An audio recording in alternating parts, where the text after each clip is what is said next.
আমারও অনেকে দেশে কাফের বলে আছে না নাই? আমি অবাক হয়ে যাই, এই কাফেরের কথা শুনতে এতগুলো আল্লাহর ওলি কি করে আসে? আর কে আমারে কাফের বলল, কে কি ফতোয়া দিল, আই ডোন্ট কেয়ার। এই তাফসির মাহফিলের মঞ্চগুলো পবিত্র মঞ্চ, খুবই পবিত্র। এগুলোকে যেন আমরা অপবিত্র করে না তুলি। কিন্তু দুঃখের সাথে লক্ষ্য করা যাচ্ছে এই মঞ্চগুলোকে আমরা হিংসা, বিদ্বেষ, বিষোদ্গার দিয়ে এটাকে নোংরা করে ফেলছি। এক আলেম আরেক আলেমের বিরুদ্ধে বলে স্টেজে বসে, আছে না নাই? একজন আরেকজনের কাফের ফতোয়া দেয়, আছে না নাই? আপনাদের গাজীপুরে আলহামদুলিল্লাহ এগুলো নাই। এটা একটা মহামারী এবং ভয়ঙ্কর অবস্থা। অন্যকে নিয়ে ব্যস্ত থাকা, অন্যকে সময় দেয়া, প্রিয় ভাইরা, স্রষ্টার দেয়া আমাদের জন্য সবচেয়ে দামি বিষয় হচ্ছে, আল্লাহর দেয়া সবচেয়ে দামি গিফট হচ্ছে আমাদের সময়। দামি গিফটের নাম কি? এই সময়টাই আমরা অন্যকে দিয়ে দিই। অন্যকে হিংসা করতে করতে দামি সময়গুলো নষ্ট করে ফেলে, এটা ঠিক না। আমারও অনেকে দেশে কাফের বলে, আছে না নাই? আমি অবাক হয়ে যাই, এই কাফেরের কথা শুনতে এতগুলো আল্লাহর ওলি কি করে আসে? আমার বুঝে আসে না, এই কাফেরের কথা শোনার জন্য এরকম ধাক্কা ধাক্কি হয় কেন? আল্লাহ তুমি হেদায়েত দান কর। আমি শুধু আল্লাহর কাছে সাহায্য চাই আর আপনাদের দোয়া চাই। দোয়া করবেন, বদদোয়া দিবেন না তো আবার।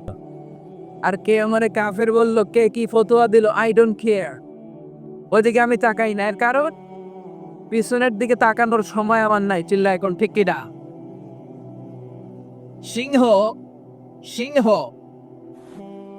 একটা সিংহ ঘন্টায় ছুটতে পারে 90 কিলোমিটার বেগে। কত কিলোমিটার? একটা হরিণ, একটা হরিণ, একটা হরিণ ঘন্টায় ছুটতে পারে 100 কিলোমিটার বেগে। তাহলে কে জোরে ছুটে? জোরে বলতে হবে। সিংহ কত কিলোমিটার? হরিণ। তারপরেও হরিণটা 100 কিলোমিটার বেগে ছুটার পরেও সিংহটার কাছে সে ধরা পড়ে যায়। এর কারণ সিংহ যখন ধরার জন্য ছুটে সে শুধু সামনে তাকায়, সে পিছনে তাকায় না। আর হরিণ 100 কিলোমিটার বেগে ছুটার পরেও সে ধরা খেয়ে যাবার ভয়ে বারবার পেছনে তাকায়। আর পিছনে তাকার কারণে ওর গতিটা স্লো হয়ে যায় আর সিংহের হাতে বধ হয়ে যায়। পিছনে তাকাবার সময় আমাদের নাই। চিল্লায় বলো ঠিক কিনা? আমরা অহংকার শিখি নাই, আমরা হিংসা শিখি নাই। আমাদের বুকে আছে বুক ভরা ভালোবাসা। আমি বিএনপি বুঝি না, আওয়ামী লীগ বুঝি না, জাতীয় পার্টি বুঝি না, জামাত ইসলাম বুঝি না, তাবলীগ বুঝি না, পীরের মুরিদ বুঝি না। যারাই পড়েছে লা ইলাহা ইল্লাল্লাহ, তার জন্য আমাদের হৃদয়ে জায়গা আছে না নাই? মুসলমান কেন, হিন্দুদের জন্য আমাদের বুকে জায়গা আছে না নাই? হিন্দু ভাই যদি বলে আমি পড়বো আশহাদু আল্লা ইলাহা ইল্লাল্লাহ ওয়া আশহাদু আন্না মুহাম্মাদ রাসূলুল্লাহ, তার জন্য আমাদের দরজা খোলা আছে না নাই? This is the beauty of Islam. এটা ইসলামের সৌন্দর্য, এটা অনেকে বুঝতে চায় না। আল্লাহ আমাদেরকে সহি সমাজ দান করুক, আমরা পড়ি আমিন। হিংসা, বিদ্বেষ, অন্যের পিছু লেগে থাকা, গীবত করা, অন্যকে গালিগালাজ করা, অন্যকে কাফের মুশরিক বলে ফতোয়া দিয়ে এই পবিত্র মঞ্চগুলোকে নষ্ট হওয়া থেকে যেন আমরা বিরত থাকতে পারি। আওয়াজ করে পড়তে হবে আমিন। মাল্টিফ্যাবস লিমিটেডের উদ্যোগে কাশিমপুর স্কুল মাঠ। কাশিমপুর তো একটা কারাগার আছে না? কোন দিকে? বায়ে। আচ্ছা আচ্ছা, আলহামদুলিল্লাহ। ওনারা শুনতে পাচ্ছে নাকি? আচ্ছা, আলহামদুলিল্লাহ। মাইক দেয় নাই? 80টা মাইক দিছেন? 80টা? আচ্ছা, তো যারা অসুস্থ তারা ঘুমাবে কেমনে এখন? আমি প্রায়ই বলি যে এই তাফসির মাহফিলগুলোর ট্রেডিশন আমাদেরকে পরিবর্তন করে দিতে হবে। বাইরে খুব বেশি মাইকের দরকার নাই, আর দিলেও রাত 11টা 11:30টার পরে আর না। এবং 11:30টার মধ্যে পারলে মাহফিল ক্লোজ করে দেয়া, যাতে করে 12টার মধ্যে যে সবাই ঘুমিয়ে আবার ফজরের নামাজ জামাতে পড়ার দরকার আছে না নাই? জামাতে পড়ার দরকার আছে। এগুলো আমাদের খেয়াল রাখা দরকার। অন্যকে কষ্ট দিয়ে কিছু করা যাবে না। অনেকের পরীক্ষা, অনেক ছেলে মেয়েদের আমি জানি যে ডিসেম্বর জানুয়ারিতে কি থাকে? পরীক্ষা।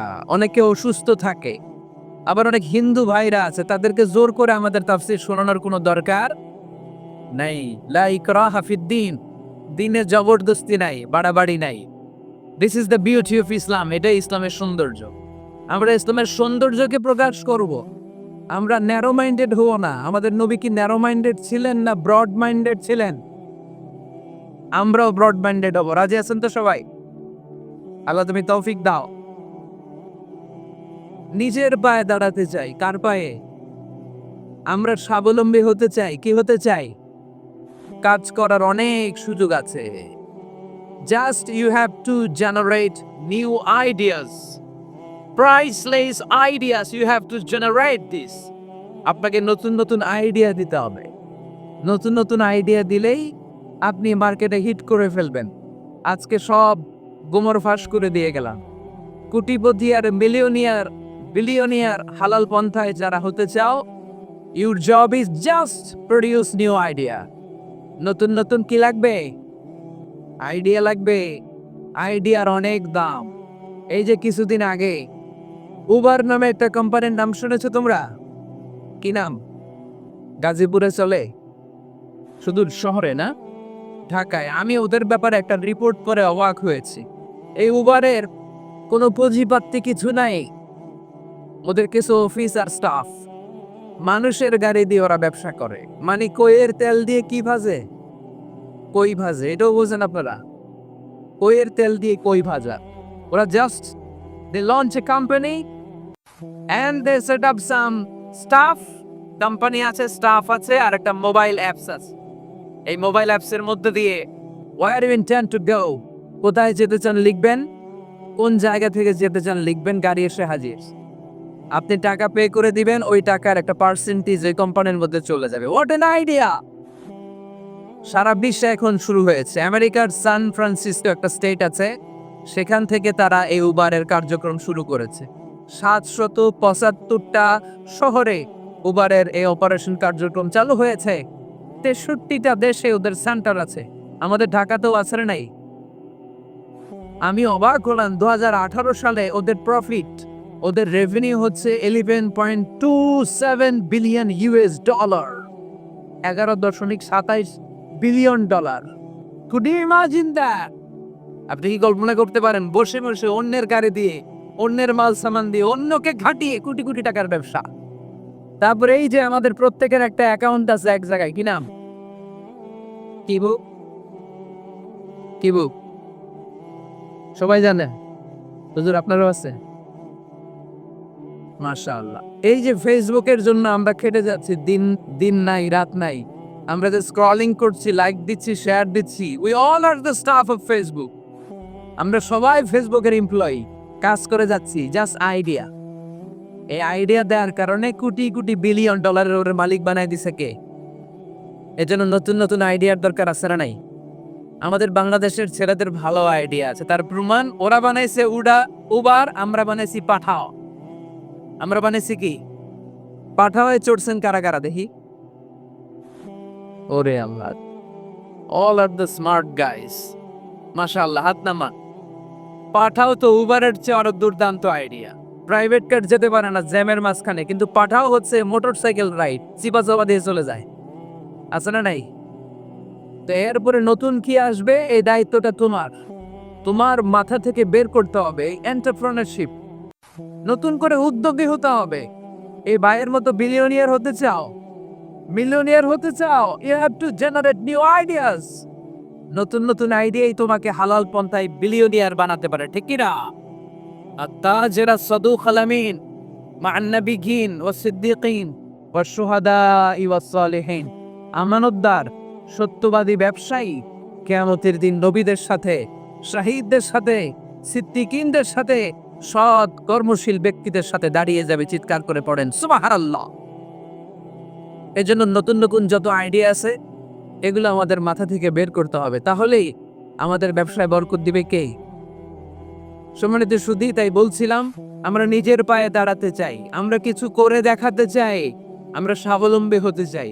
পরিশ্রম করতে হবে।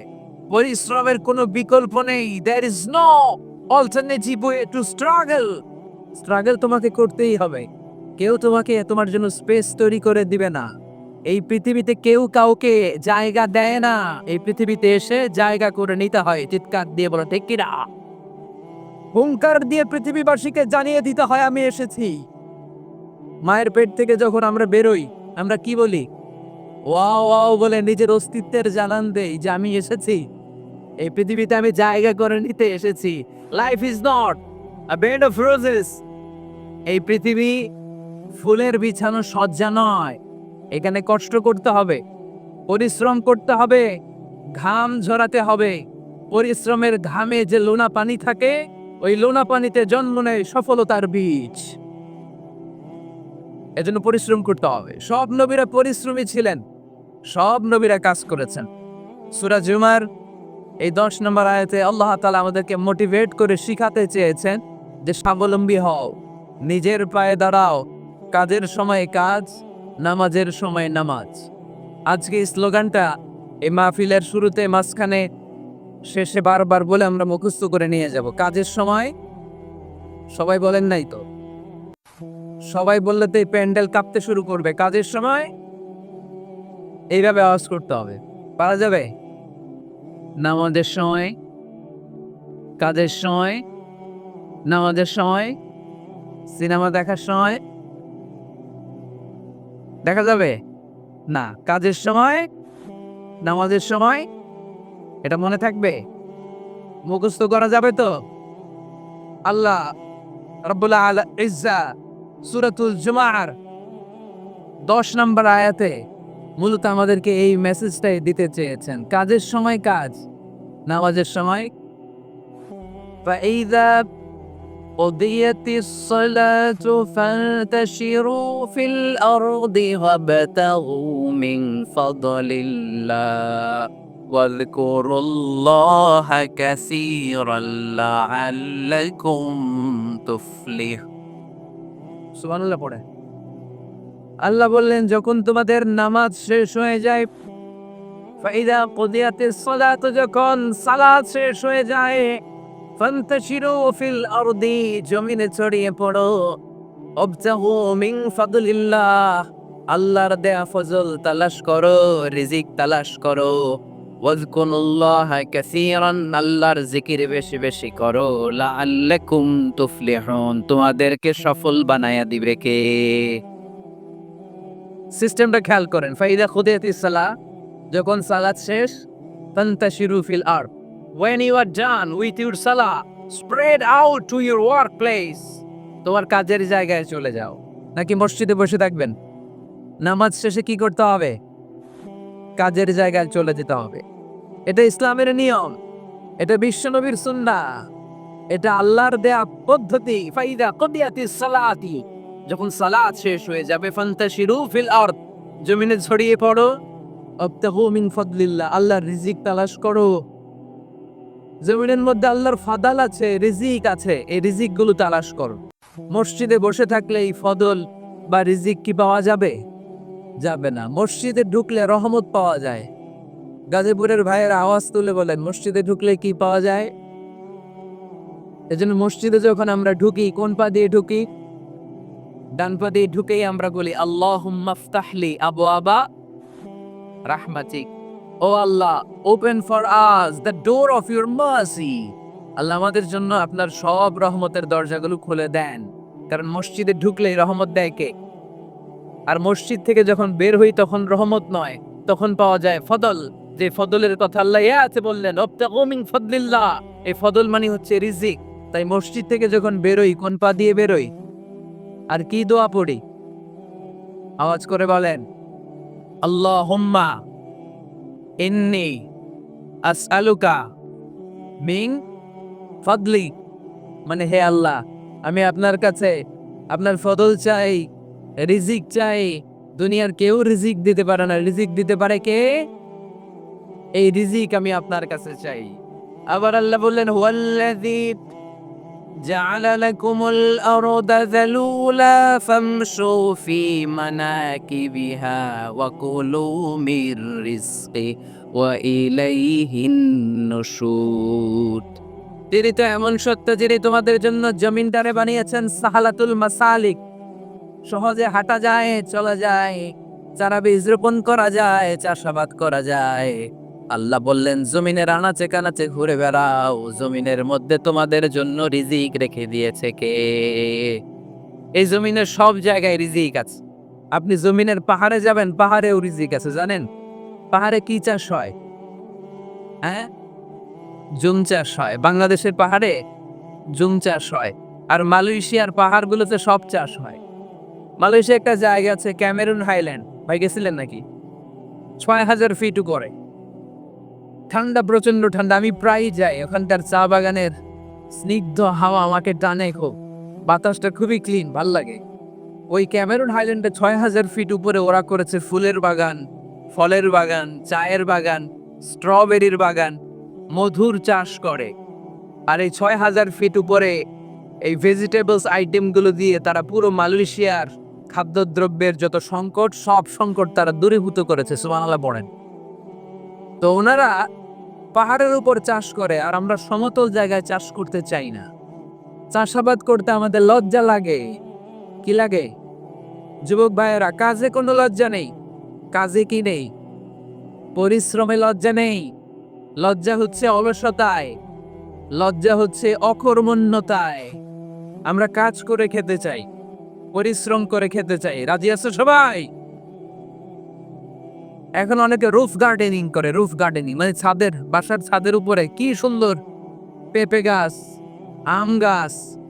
আমি নিজে দেখেছি, নিজেরা খায়, আশেপাশের প্রতিবেশীদের সবাইকে দেয়, বাজারে বিক্রিও করে। নিউ আইডিয়া, রুফ গার্ডেনিং করো।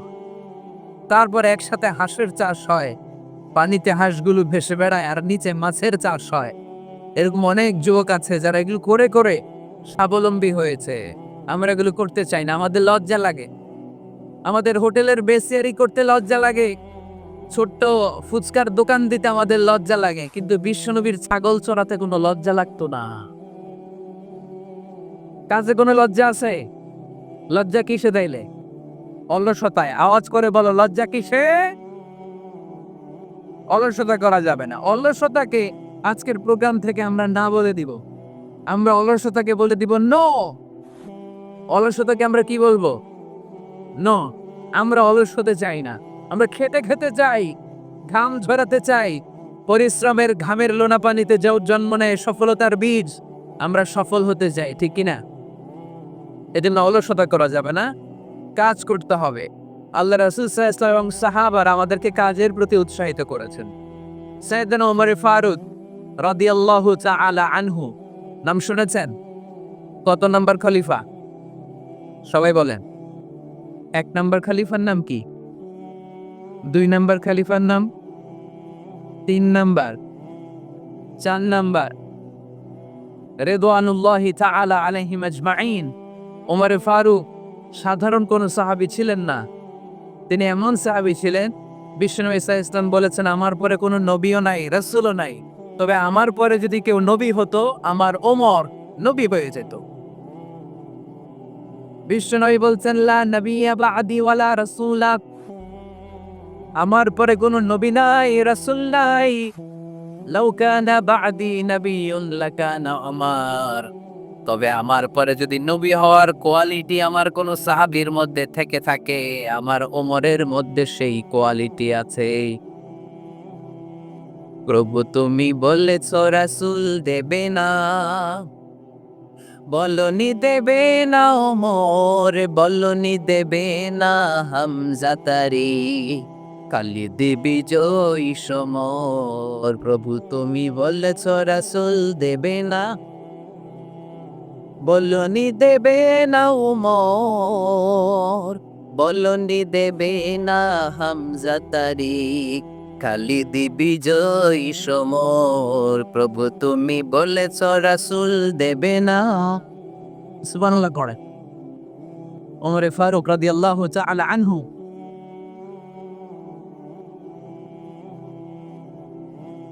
ভাইজান, দোয়া করে দেই, কষ্ট হচ্ছে অনেক। শেষ করে দিব, আলোচনা শেষ করে দিব। আর কয়েক মিনিট শুনবেন? শুনবেন? তো বারবার এরকম আওয়াজ করলে কি শোনা যাবে? এই ছেলেরা, এই অডিও শোনো না তোমরা? অডিও অডিওতে চেহারা দেখা যায় নাই। বসুন, তোমরা অডিও শুনবে, এরা ভিডিও দেখ। বসুন, আওয়াজ নাই। আমি শুরুতেই বলেছি কানগুলো খরগোশের মতো খাড়া করে শুন। অডিও রেকর্ডের মধ্যে কি চেহারা দেখা যায়? এখানে যারা দেখতে পান ওই দিকে তাকা, ওই যে ওখানে প্রজেক্টর আছে, আওয়াজ করা যাবে না। আলোচনার মাঝখানে বক্তাকে এত ডিস্টার্ব করলে বক্তা তার আলোচনার ফ্লো হারিয়ে ফেলে। সে কি বলছিল এটা সে ভুলে যায়। সে মাথার মধ্যে কি কি পয়েন্টস, কি কি মেসেজগুলো শেয়ার করার জন্য সে আগাচ্ছিল এটা সে ভুলে যায়। এজন্য আর কয়েক মিনিট কথা বলবো, আর কষ্ট দিব না আপনাদেরকে, একটু চুপ থাকবেন। দ্বিতীয় খলিফার নাম কি ছিল? সবাই বলেন কি নাম? সাইয়েদনা ওমর ফারুক রাদিয়াল্লাহু তাআলা আনহু। ওনারে মুনাফিকরা খুব ভয় পেত। কারা? মুনাফিক চিনেন তো? ভিতরে এক বাইরে আরেক, তার নাম? সবাই বলেন, ভিতরে এক বাইরে আরেক, তার নাম মুনাফিক। ইউযহিরু খিলাফা মা ইউবতিন, আরবিতে কি বলে? ইউযহিরু খিলাফা মা ইউবতিন, প্রকাশ করে একটা, ভিতরে আরেকটা। ভিতরে এক বাইরে আরেক, তার নাম? সবাই বলেন, ভিতরে এক বাইরে আরেক, তার নাম? আমরা কি মুনাফিক হতে চাই? এরা যখন যে সুবিধাজনক অবস্থানে থাকে তখন তার সাথে থাকে। ডান দিকে যে বলে আপনি ভালো, আমি আপনার দলের লোক। বায়ে যে বলে আরে না এটা খারাপ, আপনি ভালো, আমি আপনার দলের লোক। এরকম আছে না নাই? যখন যে ক্ষমতায় তখন তারে তেল মারে। যেদিকে বৃষ্টি আর তুফান ওইদিকে ছাতা ধরে। আছে না নাই? বাংলাদেশে একটা গান চলছিল কিছুদিন, শুনতাম, মধু হই হই বিষ হাবাইলা। সূরাতুল মুনাফিকুনের তাফসীর বোঝানোর জন্য এটা আমার জন্য খুব সহজ ছিল।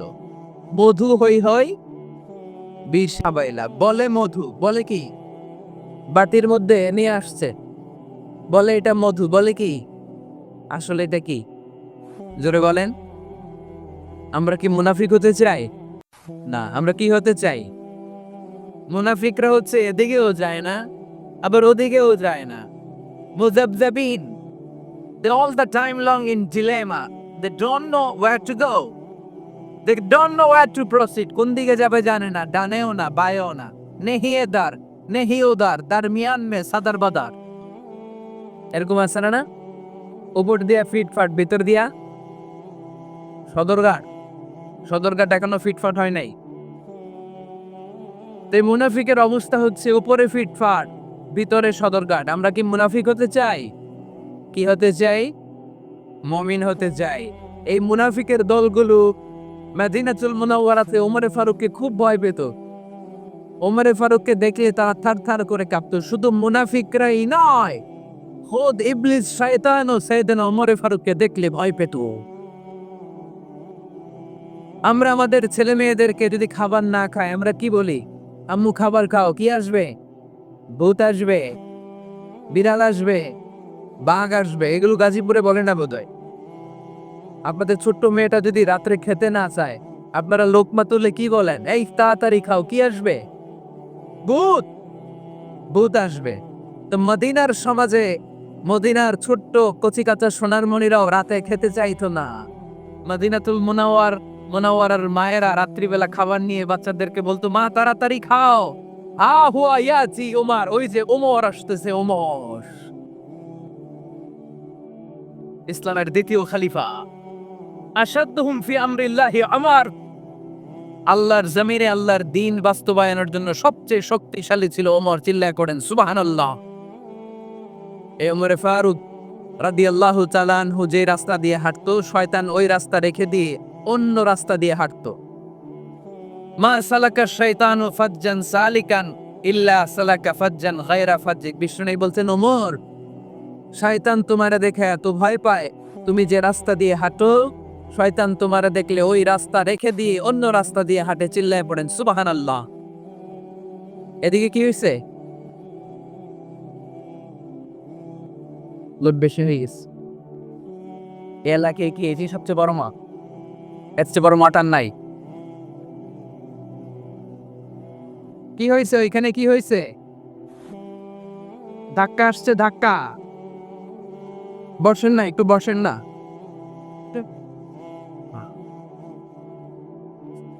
মন্ত্রী মহোদয় আসছে, মন্ত্রী মহোদয় আসতেছে উনি। মাশাআল্লাহ, উনি তো কষ্ট হয়ে যাবে, তো আসবে কিভাবে এদিক দিয়ে?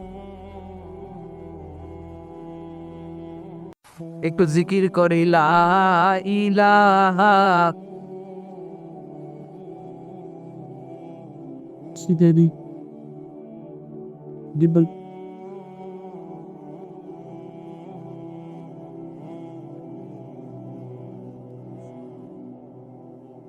লা ইল দা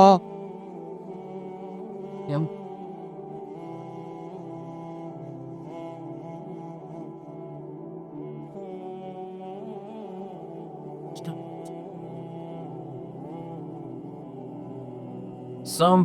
সুবহানাল্লাহ, আলহামদুলিল্লাহ, লা ইলাহা ইল্লাল্লাহ, সুবহানাল্লাহ।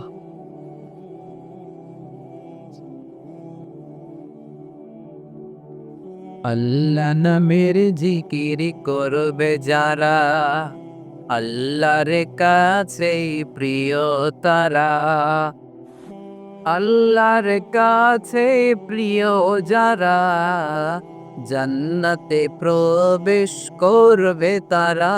জোরে লা ইলাহা।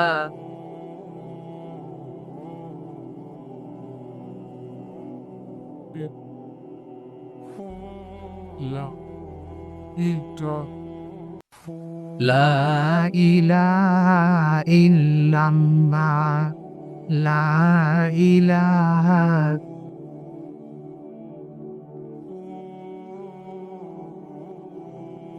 লা ইলাহা ইল্লাল্লাহু মুহাম্মাদুর রাসূলুল্লাহ সাল্লাল্লাহু আলাইহি ওয়াসাল্লাম। সাইয়েদনা ওমর ফারুক মসজিদে নববীর ইমাম। মসজিদে নববীর কি ইমাম? আপনারা শুনতেছেন? এই ছেলেরা বসে যাও, বসে যাও, বসে যাও, বসে যাও। সাইয়েদনা ওমর ফারুক মসজিদে নববীর ইমাম। এদিকে তাকান, আমার দিকে তাকান, আমার দিকে তাকান। উনি প্রত্যেক নামাজের ইমামতি করতে আসতেন মসজিদে নববীতে। জোহরের নামাজে ইমামতি করলেন, ইমামতি করে দেখলেন নামাজ শেষ, সবাই বের হয়ে চলে যায়। এটাই ইসলামের নিয়ম, ঠিক কিনা? ফাইদা কুদিয়াতিস সালাতু ফান্তাশিরু ফিল আরদ ওয়াবতাগু মিন ফাদলিল্লাহ। নামাজের সময় খেয়ে ফেলাইছি, নামাজের সময়, কাজের সময়, নামাজের সময়, কাজের সময়। ফাইদা কুদিয়াতিস সালাহ, যখন নামাজ শেষ হয়, ফান্তাশিরু ফিল আরদ, জমিনে ছড়িয়ে পড়ো। এটা ইসলামের আইন। তার মানে আল্লাহ বোঝাতে চাইলেন নামাজের সময় মসজিদে চলে যাও। নামাজ যখন শেষ হয়ে যাবে, শিক্ষক চলে যাবে স্কুলে, কৃষক চলে যাবে ফসল খেতে, মেম্বার অব দ্য পার্লামেন্ট চলে যাবে সংসদ ভবনে, ব্যবসায়ীরা চলে যাবে শপিং মলে, ঠিক কিনা? কাজে চলে যাও। ওমর ফারুক নামাজের ইমামতি করিয়ে নামাজ শেষ করলেন, সবাই চলে গেল। ইয়ামান দেশ থেকে আসা কিছু লোক গোল হয়ে বসে আছে, জিকির আজকার করে, আবাদত করে, এরা যায় না। এরা কি করে না? যায় না। আসরের নামাজে সাইয়েদনা ওমর ফারুক রাদিয়াল্লাহু তাআলা আনহু নামাজের ইমামতি করলেন, নামাজ শেষ, সবাই চলে যায়, এরা যায় না। মাগরিবের নামাজের পরেও এরা যায় না। এশার সালাতের পরেও এরা যায় না। এশার পরে উনি ধরলেন, মা বালিকুম, মা খাতবুকুম, হোয়াটস রং উইথ ইউ ম্যান? তোমাদের কি সমস্যা? জোহর, আসর, মাগরিব, এশা প্রত্যেক সালাতের পরে সবাই যার যার কাজে চলে যায়, তোমরা যে যাও না? বাড়ি কই? বলি ইয়ামান। তো বসে থাকো কেন? কি করো? কই জিকির করি। কি করি? কি করি? জিকির আজকার করি, তাসবিহ তাহলিল করি, ইবাদত করি। তো তোমরা যে যাও না, তোমাদের খাবার দেয় কে? খাবারের ব্যবস্থা হয় কোত্থেকে? তারা বলল, আমাদের জিকির দেখে, আমাদের বুজুর্গি দেখে আশেপাশের লোকেরা পাতিল ভরে খাবার নিয়ে আস, ওই খাবার আমরা খাই। নাহনু আল মুতাওয়াক্কিলুনা আলাল্লাহ, আমরা আল্লাহর উপর তাওয়াক্কুল করে এখানে বসে থাকি। ওমরে ফারুক বললেন, সর্বনাশ, তোমরা যদি মুতাওয়াক্কিলুনা আলাল্লাহ হও তাইলে কেমনে হবে?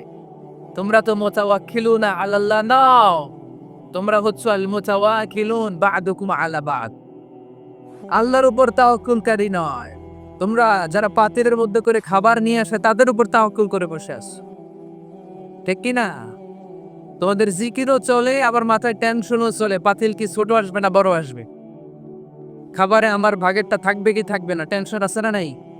কারণ অন্যের উপর নির্ভরশীল, নিজের রান্না করে নাই, নিজে তো বাজার করে নাই, নিজের তো অ্যারেঞ্জমেন্ট বলতে কিছু নাই, আরেকজন যা দিয়ে যাবে ওইটা খাবে। ওমরে ফারুক বুঝালেন, আরে বোকা, এটারে তাওয়াক্কুল বলে না।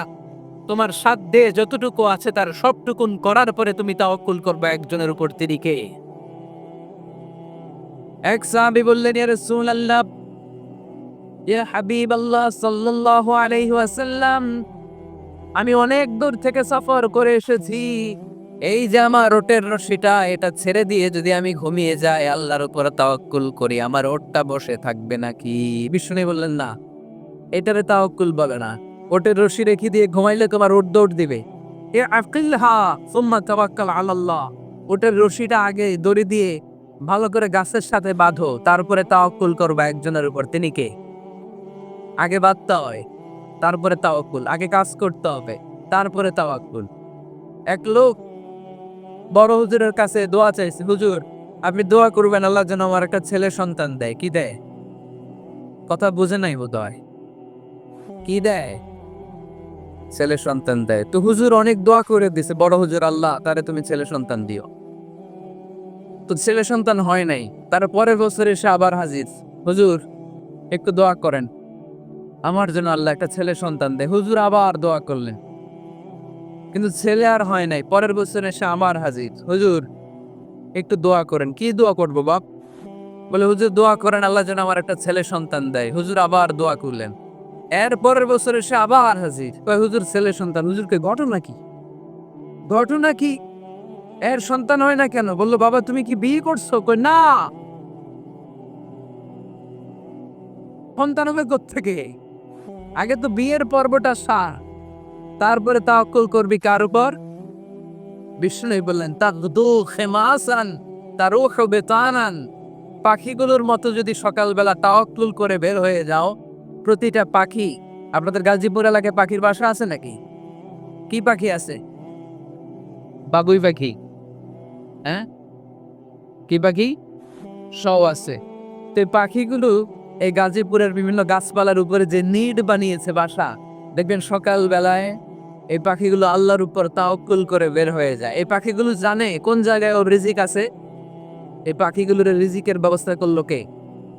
সারাদিন শেষে পাখিগুলো আবার ওদর পূর্তি করে এই পাখিগুলোর নিড়ে ফিরিয়ে দেয় কে? জানে না কোথায় খাবার আছে।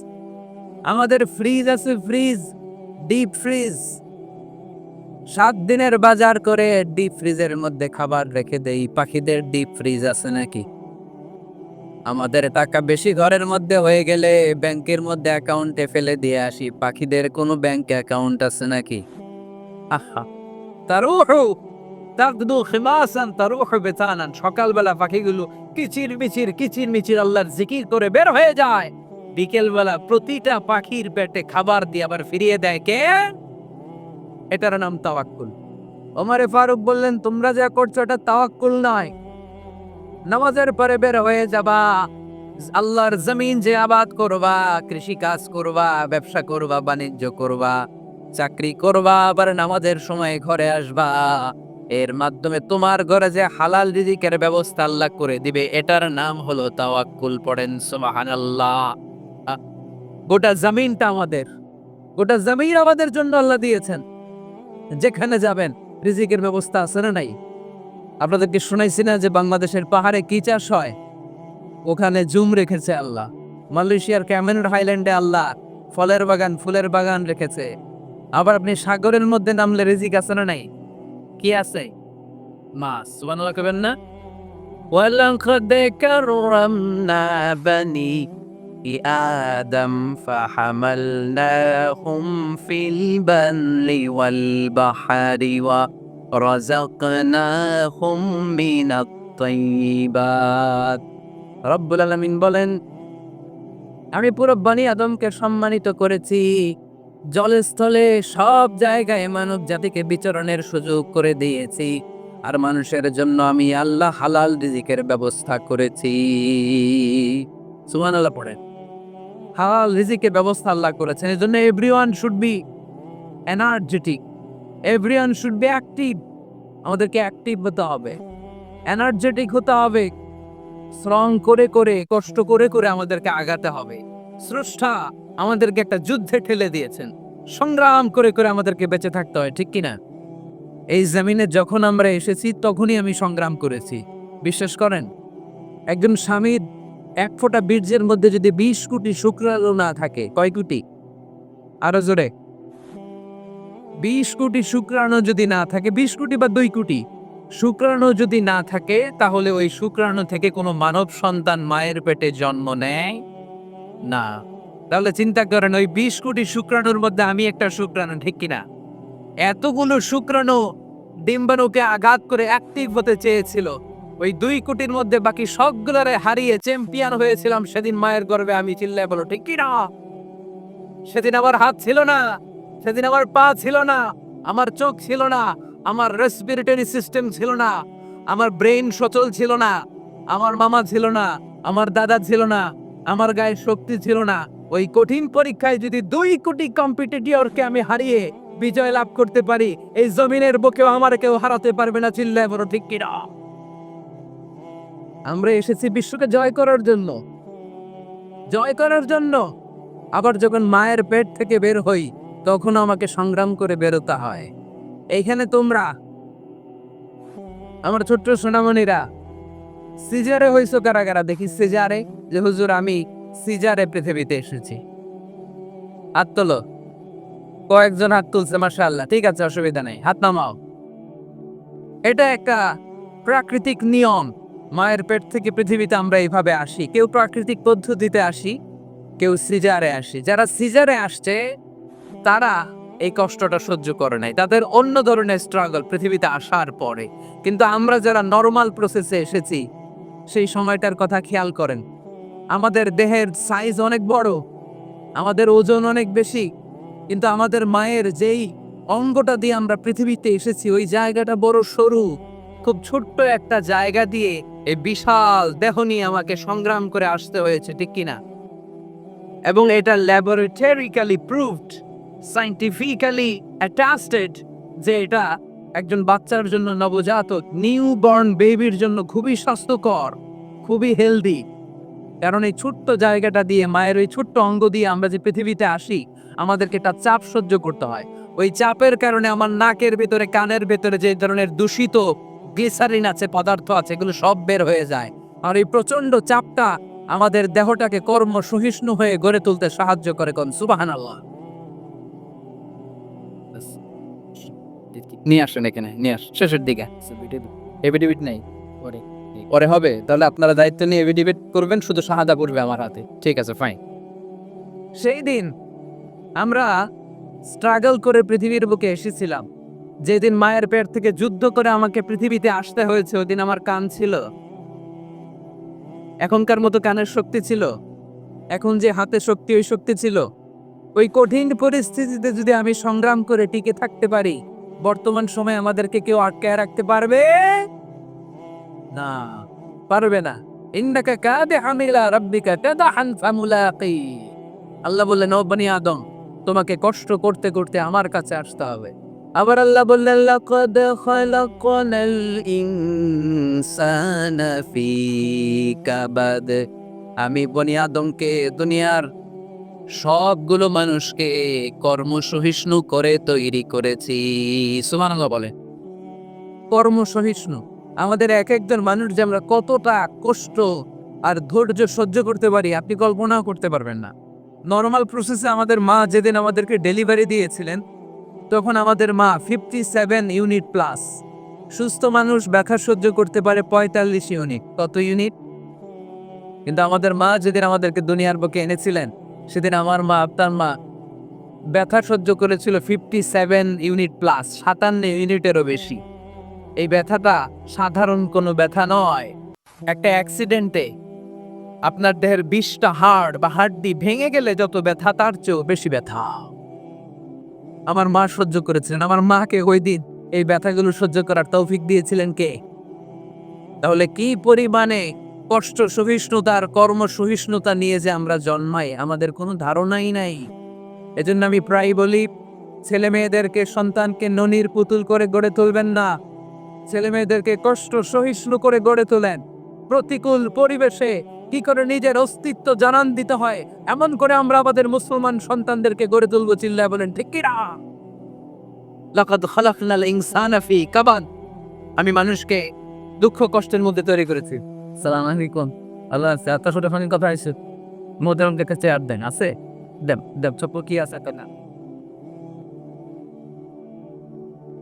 আলহামদুলিল্লাহ, আপনাদের এলাকার, আপনাদের মা ও মাটির সন্তান, গণমানুষের নেতা, মুক্তিযুদ্ধ বিষয়ক মন্ত্রণালয়ের মাননীয় মন্ত্রী মহোদয় আখম মুজাম্মেল হক সাহেব ইতিমধ্যে আমাদের মাঝখানে এসে উপস্থিত হয়েছেন। আমরা সবাই বলি আলহামদুলিল্লাহ।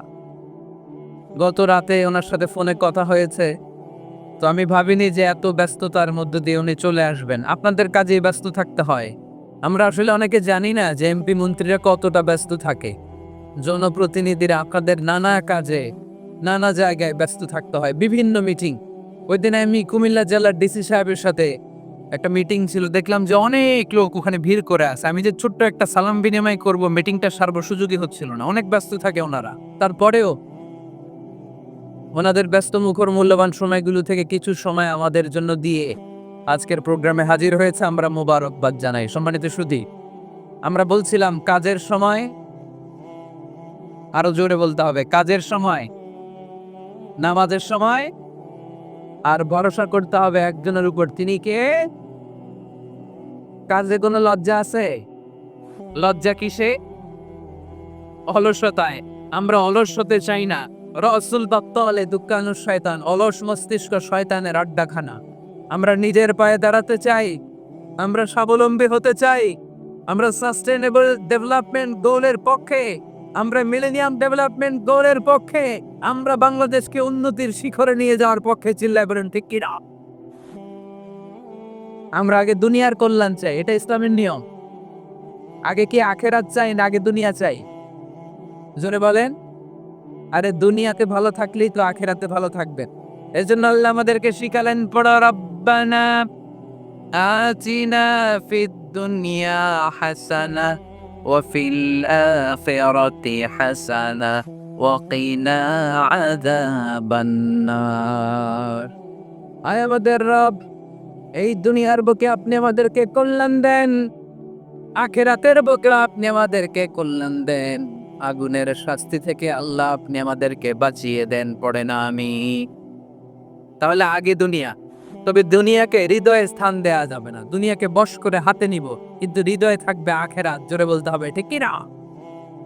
নিজ হাতে উপার্জিত সম্পদের চেয়ে শ্রেষ্ঠ কোনো সম্পদ আর হতে পারে না। আমার দিনমজুর ভাইয়েরা, কুলি মজুর ভাইয়েরা, রিকশাওয়ালা ভাইয়েরা, ফ্যাক্টরি ওয়ার্কার যারা, আপনারা আল্লাহর কাছে অনেক সম্মানিত। আপনাদের উপার্জন হালাল। আপনাদের এক পা এমনি জান্নাতে ঢুকে আছে। এখন শুধু এক পা ঢুকাইলে চলবে? পা কয়টা? আর একটা ঢুকানোর দরকার আছে না নাই? আপনাদের উপার্জন হালাল। আপনারা 5 ওয়াক্ত সালাত পড়বেন, মানুষের হক নষ্ট করবেন না, আব্বা আম্মার দোয়া নিবেন। দ্বিতীয় পাটাও জান্নাতে ঢুকায় দিবে কে? মা আকালা আহাদুন তাআমান কাত্তু খায়রুম মিন আইয়াকুলা মিন আমালি ইয়াদিহি। নিজের হাতে উপার্জিত সম্পদের চেয়ে, খাবারের চেয়ে শ্রেষ্ঠ সম্পদ আর হতে পারে না। আমার রিকশাওয়ালা ভাই, তার উপার্জন হালাল না হারাম? আমার কুলি মজুর ভাই, উপার্জন হালাল না হারাম? মাথার ঘাম পায়ে ফেলে ফ্যাক্টরি ওয়ার্কাররা যে বেতনটা পায়, এটা হালাল না হারাম? তাদের দোয়াকে কবুল করে নিবে কে? এজন্য যুবক ভাইরা, never under estimate any job. কোন জবকে, কোন চাকরিকে ছোট করে দেখার সুযোগ নাই, কারণ আমার উপার্জন হালাল হলেই ওই হালাল উপার্জনে বরকত দিবে কে? Whether it's the small or big, you don't care, এটা তোমার কেয়ার করার দরকার নাই। চাকরি পেলেই একটা ঢুকে যাবা, চাকরি পেলেই ঢুকে যাবা, কারণ আমাদের চাকরির বাজার মন্দা। আমাদের বাংলাদেশ, ভারতে কোন একটা চাকরির জন্য চেয়েছে 8 পাস, ওইখানে অ্যাপ্লাই করে ডক্টরের ডিগ্রি দাঁড়িয়ে আসছে না নাই? এত কষ্ট করে চাকরি পাওয়া পৃথিবীর কোথাও লাগে না, কারণ আমাদের পপুলেশন বেশি, তাই চাকরির জন্য আমাদের বসে থাকা লাগবে না। আমাদেরকে উদ্যোক্তা হতে হবে, আমাদের এন্টারপ্রেনার হতে হবে। শুরুতে যেটা বলেছিলাম, আমাদের আইডিয়াকে কাজে লাগাতে হবে, ঠিক কিনা? আর যাই করব আমরা ভালোভাবে করব। ভালোভাবে করলে ওই কাজে বরকত দেয় কে? ভালোভাবে করার জন্য আল্লাহ তাআলা সূরাতুল মুলকে আমাদেরকে গাইডলাইন দিয়েছেন। রব্বুল আলামিন বলেন, আল্লাযী খালাকাল মাউতা ওয়াল হায়াতা লিয়াবলুয়াকুম আইয়ুকুম আহসানু আমালা। তিনি এমন সত্তা যিনি তোমাদের তৈরি করেছেন, জীবন আর মৃত্যুকে তৈরি করেছেন এই জিনিসটা পরীক্ষা করবার জন্য, তোমাদের মধ্য থেকে কে ভালোভাবে কাজ করে। সুবহানাল্লাহ। কে বেশি আমল করে, আল্লাহ এটা বলছে, নাকি কে ভালো আমল করে? কথা কি বুঝতেছেন? যদি বেশি আমল করার কথা আল্লাহ বলতো, তাহলে এই আয়াতটা হতো লিয়াবলুয়াকুম আইয়ুকুম আকসারু আমালা। কিন্তু আল্লাহ কি এই আয়াতে আকসারু আমালা বলেছে? আলেম যারা আছেন তারা আমার সাথে সাথে বলেন, আল্লাহ কি আকসারু আমালা বলেছে? আল্লাহ কি বলেছে? লিয়াবলুয়াকুম আইয়ুকুম আহসানু আমালা, কে ভালো করে কাজ করে উইথ প্রফেশনালিজম। আপনি যেটাই করেন না কেন, আপনাকে প্রফেশনালিজমের সাথে করতে হবে, তাহলে ওই কাজে বরকত দিবে কে? ছোট হোক বড় হোক, এটা কোনো সমস্যা? যাই করি না কেন কিভাবে করব? ভালোভাবে। আওয়াজ করে বলেন, কিভাবে করব? যে কোনো কাজ করো না ভাই, যে কোনো কাজ করো, তা যেন হয় সবার চেয়ে সবচেয়ে সুন্দর। যে কোনো কাজ করো না ভাই, যে কোনো কাজ করো, তা যেন হয় সবার চেয়ে সবচেয়ে সুন্দর। হোক না সেটা পড়া লেখা, রঙের ভাষায় ছবি আঁকা, হোক না সেটা পড়া লেখা, রঙের ভাষায় ছবি আঁকা, হোক না সেটা সামান্য কাজ কিংবা মহত্তর, তা যেন হয় সবার চেয়ে সবচেয়ে সুন্দর। যে কোনো কাজ করো না ভাই, যে কোনো কাজ করো, তা যেন হয় সবার চেয়ে সবচেয়ে সুন্দর। চিৎকার করে বলতে হবে, ঠিক কিনা? যাই করি না কেন সেটা যেন সবচেয়ে সুন্দর হয়। You have to make the best out of you, you have to try your level best. তোমার সাধ্যের যতটুকু আছে তার সবটুকু করতে হবে, বাকি বরকত তার কল্যাণ আমাদেরকে দান করবে কে? বিষ্ণু ইসা ইসলাম কখনো অলসতাকে উৎসাহিত করেন নাই, ভিক্ষাবৃত্তিকে উৎসাহিত করেন নাই, তিনি পরিশ্রমকে অ্যাপ্রিশিয়েট করেছেন। এক সাহাবী রাদিয়াল্লাহু তাআলা আনহু এসে বললেন, ইয়া রাসূলুল্লাহ, আমাকে কিছু দান করেন। আ'তিনি শাইআন। বিষ্ণু বললেন, তুমি ভিক্ষা করো, তোমার ঘরে কিছু নাই? সাহাবী বললেন, লা ইয়া রাসূলুল্লাহ, কিছু নাই। বিষ্ণু ইসা ইসলাম আবার প্রশ্ন করলেন, কিছুই নাই? সে বলল, হ্যাঁ আছে। কি আছে? একটা জামা আছে, জামা, আর আছে একটা পানি খাওয়ার জগ। দুইটা জিনিস আছে, একটা কি আর একটা পানি খাওয়ার জগ। বিষ্ণু বললেন, দুইটা নিয়ে আস। সাহাবী রাদিয়াল্লাহু তাআলা আনহু জামার জগ নিয়ে এসে বিষ্ণু ইসা ইসলামের হাতে দিলেন। বিষ্ণুনবী জামার জগটা ধরে বললেন, মাইয়াশতারি হাদাইন, কে আছো আমার সাহাবীদের মধ্যে এই দুইটা জিনিস কিনতে চাও? এক সাহাবী দাঁড়িয়ে বললেন, ইয়া রাসূলুল্লাহ, ইয়া হাবিবাল্লাহ, আনা আশতারিহিমা বিদিরহাম। এই দুইটা জিনিস, একটা জামা, একটা পানি খাওয়ার জগ, আমি 1 দিরহাম দিয়ে কিনে নিতে চাই। পড়েন সুবহানাল্লাহ। বিশ্বনবী বললেন, 1 দিরহাম তো কম হয়ে যায়, 1 দিরহামের চেয়ে বেশি দিয়ে কেনার মতো যদি কেউ থাকে একটু হাত তোলো।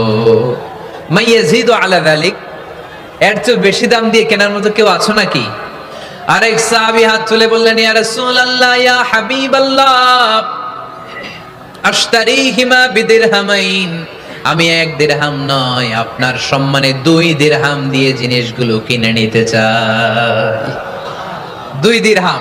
বিষ্ণু বললেন ওকে ফাইন ডান, 2 দিরহামে বিক্রি হয়ে যাবে। দিয়ে দেয়া হলো। 2 দিরহাম নিয়ে বিষ্ণু ইসলাম ওই আগন্তুক ভিক্ষুক সাহাবীর হাতে দিয়ে বললেন, যাও 1 দিরহাম দিয়ে তোমার পরিবার পরিজনদের জন্য খাবার কিনে নিয়ে যাও, আর 1 দিরহাম দিয়ে একটা কুঠার কিনে নিয়ে আসো। কি কিনে নিয়ে আসো? সবাই বলেন। কুঠার চিনেন আপনারা? কুঠার দিয়ে কি করে? গাছ কাটে। ওই সাহাবী আর 1 দিরহাম দিয়ে একটা কুঠার কিনে নিয়ে আসলেন। বিশ্বনবী সাল্লাল্লাহু আলাইহি ওয়াসাল্লাম নিজ হাতে ওই কুঠারের একটা হাতল লাগায় দিলেন। সুবহানাল্লাহ পড়তে পারলেন না মজা করে? হাতল ছাড়া কুঠার ধরা যায়? ধরা যায় না। বিশ্বনবী কাঠের একটা হাতল লাগায় দিলেন। এই হাতলটা দিয়ে বিশ্বনবী বললেন, try to imagine the attitude of the last messenger Muhammad sallallahu. He changed the world for the better and made us better creatures. তার নাম কি? কি নাম? He was Muhammad sallallahu alayhi wa sallam. Muhammad, mercy upon mankind, teacher of all mankind, Abul Qasim, Ya Habibi, Ya Muhammad, Ya Shafi'i, Ya Muhammad, Khairu Khalqillahi Muhammad, Ya Mustafa, Ya Imam al-Mursalin, Ya Mustafa, Ya Shafi'i al-Alamin. পড়েন সবাই। Ya Mustafa, Ya Imam al-Mursalin, Ya Mustafa, Ya Shafi'i al-Alamin. He taught us to be just and kind, and to feed the poor and hungry, help the wafer and the orphan child, and to not be cruel and miserly. His speech was soft and gentle, like a mother stroking her child. His mercy and compassion were most radiant when his smile was Muhammad sallallahu alayhi wa sallam. Muhammad, mercy upon mankind, teacher of all mankind, Abul Qasim, Ya Habibi, Ya Muhammad, Ya Shafi'i, Ya Muhammad, Khairu Khalqillahi Muhammad. পড়েন সবাই। Ya Mustafa, Ya Imam al-Mursalin, Ya Mustafa, Ya Shafi'i al-Alamin, Ya Mustafa, Ya Imam al-Mursalin, Ya Mustafa, Ya Shafi'i al-Alamin. Muhammad, subhanallah পড়েন। He was Muhammad sallallahu alayhi wa sallam. বিশ্বনবী নিজ হাতে ওই সাহাবীর কুঠারের ভেতরে একটা হাতল লাগাইয়া দিলেন। ঘটনা মনে আছে নাকি নাশিদ শুনে ভুলে গেছেন? ঘটনা মনে আছে সবার? তিনি হাতল লাগাই দিলেন আর বললেন, যাও, গায়ে শক্তি আছে, তাগড়া যুবক, এই কুঠার নিয়ে জঙ্গলে যাও, জঙ্গলে যে কাঠ কাটো, লাকড়ি বানাও, বাজারে যে বিক্রি করো। লা ইয়াহতাতিবা আহাদুকুম হাজমাতান ফি যাহরিহি খায়রুম মিন আই ইয়াসআলা আহাদান ফায়ু'তিয়াহু আও ইয়ামনাহু। যাদের গায়ে জোর আছে, শক্তি আছে, পরিশ্রম করে লাকড়ির বোঝা পিঠে নিয়ে বাজারে বিক্রি করা অনেক ভালো কারো কাছে হাত পাতার চেয়ে। কারণ তুমি হাত পাতলে লোকজন তোমারে দিতেও পারে, নাও দিতে পারে, কিন্তু পরিশ্রম কখনো বৃথা যায় না। What is the moral of the story? রাসূল সাল্লাল্লাহু আলাইহি ওয়াসাল্লামের এই প্রফেটিক স্টোরি থেকে আমাদের শিক্ষা কি? বিশ্বনবী বললেন, যাও, কাঠ কেটে নিয়ে আসো। লা উরিদু আন আরাকা 15 আইয়াম, সামনের 15 দিন আমি যেন আমার চোখ দিয়ে তোমার আমার আশেপাশে ঘুরঘুর করতে না দেখি। সাহাবী চলে গেলেন। কাঠ কাটতে আরম্ভ করলেন, বাজারে বিক্রি করতে আরম্ভ করলেন। 15 দিনের ব্যবধানে 10 দিরহাম নিয়ে বিশ্বনবীর দরবারে ওই সাহাবী হাজির হয়ে গেলেন। 10 দিরহাম নিয়ে হাজির হয়ে গেলেন, এসে বললেন, ইয়া রাসূলুল্লাহ, ইয়া হাবিবাল্লাহ, আমি আর দরিদ্র নাই, আমি আর ভিক্ষা করি না, আমি নিজের পায়ে দাঁড়িয়েছি, আমি স্বাবলম্বী হয়েছি, আমি অন্যান্য খেটে খাওয়া মানুষের মতো এখন উপার্জন করে আমার ফ্যামিলির চাহিদা মিটাই। পড়েন সুবহানাল্লাহ। What is the moral of the story? এই প্রফেটিক স্টোরি থেকে আমাদের জন্য শিক্ষা হচ্ছে, বিষ্ণু ঈসা ইসলাম চাইলেই ওই 2 দিরহাম দিয়ে বলতে পারতেন, যাও এটা দিয়ে খাবার কিনে খাও। দুপুরবেলা খাইতো, রাত্রেবেলা আবার জাকাতের লাইন ধরতো। কথা কন। তার মানে বিষ্ণু ঈসা ইসলাম কাজের প্রতি উৎসাহিত করেছেন। 2 নাম্বার লেসন বা শিক্ষা হচ্ছে, বিশ্বনবী সাল্লাল্লাহু আলাইহি ওয়াসাল্লাম পার্মানেন্ট সলিউশন করে দিয়েছেন, স্থায়ী সমাধান। ঠিক কিনা? আমরা প্রায় জাকাতের শাড়ি দেই, লুঙ্গি দেই, আছে না নাই? আলহামদুলিল্লাহ, আপনাদের গাজীপুরে বোধহয় এগুলো নাইটাই, এখানে নাই, আছে। যদি থেকে থাকে এই ট্র্যাডিশন আপনারা বন্ধ করবেন। জাকাতের শাড়ি বলতে কোনো শাড়ি নাই, জাকাতের লুঙ্গি বলতে কোনো লুঙ্গি নাই। কারণ জাকাতের শাড়ি আর জাকাতের লুঙ্গি যদি আপনি বিতরণ করেন, আর সামান্য সয়াবিন তেল আর চাল ডাল যদি আপনি প্যাকেট করে দিয়ে দেন, তাহলে 1 মাস পরে আবার যে সে আরেক জায়গায় জাকাতের লাইনে দাঁড় হয়ে যাবে। চিল্লা এখন, ঠিক কিনা? এজন্য আপনাকে পার্মানেন্ট সলিউশনের ব্যবস্থা করতে হবে। আমি সব জায়গায় বলি যে প্রতিটি জেলার বিজনেস ম্যাগনেট যারা আছেন, তারা সবাই মিলে একটা জাকাত ম্যানেজমেন্ট প্ল্যাটফর্ম গড়ে তুলুন। সেখান থেকে এমন ভাবে জাকাত দিন যাতে মানুষ স্বাবলম্বী হতে পারে। স্বাবলম্বী বানানোর জন্য, দারিদ্র বিমোচনের জন্য জাকাত এসেছে, জাকাতের শাড়ি লুঙ্গি বিতরণের জন্য নয়। আর জাকাতের শাড়ি এত পাতলা, মশারি কি পাতলা, এর চেয়েও পাতলা। দেখছেন কখনো? এটারে একবার ধোয়ার পরে দ্বিতীয়বার পরা যায় না। একবার ধোয়ার পরে শাড়ির দিকে তাকাইলে শাড়ি আন্নের দিকে বেশকি মেরা থাকবো। কথা বলেন, ঠিক কিনা? এইভাবে শাড়ি লুঙ্গি দেয়া যাবে? এভাবে তো শাড়ি লুঙ্গি বিতরণ করলে যারা লাইন ধরে জাকাত নিতে আসলো, এই আল্লাহর বান্দাদেরকে অপমান করা হয়।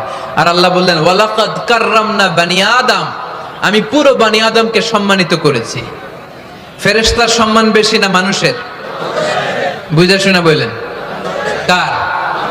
তুমি মাটির আদমকে প্রথম সৃষ্টি করিয়া ঘোষণা করিয়া দিলে শ্রেষ্ঠ বলিয়া, তাই তো নূরের ফেরেশতা করে আদম